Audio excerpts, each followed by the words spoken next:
After a period of some months, this drug, like so many hallucinogens, is very hard to get hold of in Britain. We had finally managed to get hold of the substance we had heard so much about. Could the stories possibly be true?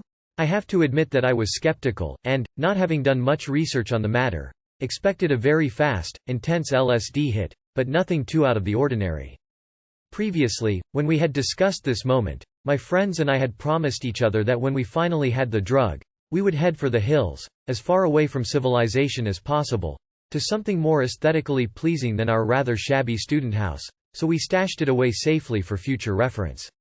However, being unable to stifle our appetite completely, the four of us each took 2 ecstasy pills, and spent the evening listening to music, planning the details of our forthcoming trip to the English countryside.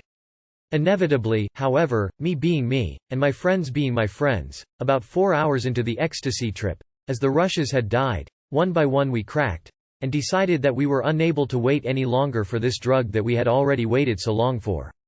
The DMT had already been divided into what we were told by our supplier were more than sufficient hits for one person, so we put 3 into the pipe between the 4 of us.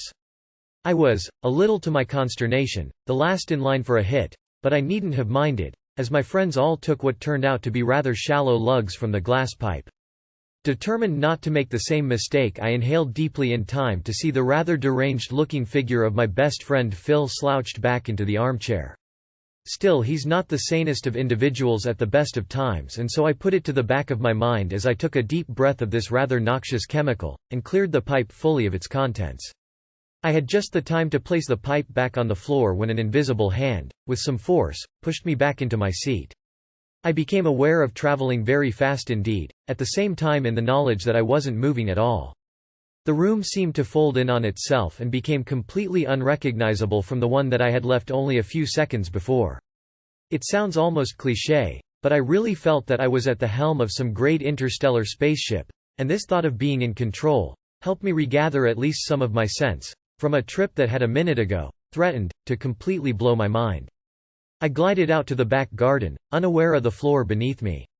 I passed the kitchen on the way through, which had the look of a Van Gogh painting, staggering in its own right, but nothing compared with what I found on the other side. The garden was beset with a shimmering beauty, the likes of which I had not seen before nor since, and probably never shall again. The grass, which was neglected, and a foot long, was full of beings, manifestations of an energy that I had noticed while under the influence of LSD, all performing their dance, especially for me, swaying from one side to the other. I began to sway with them, as they really did look like they were having a great time. As I swayed, the single most incredible experience of my life took place. The entire earth swayed with me, not just what I could see, but a force so strong as to be unimaginable to my sober mind, yet utterly, totally benevolent. My gaze wandered to the giant oak at the foot of the garden.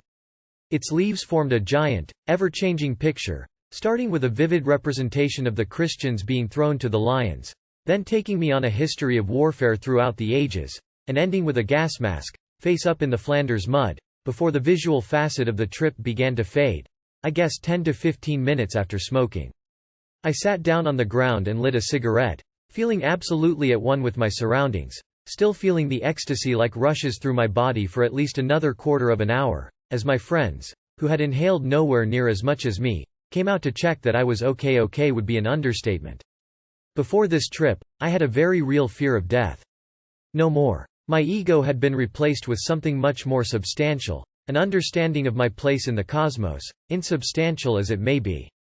I understand that DMT is by no means for everyone, and for a while there it threatened to be a very different trip. However, it had an incredibly beneficial and life-affirming effect on me, and has done on every occasion I have used it since.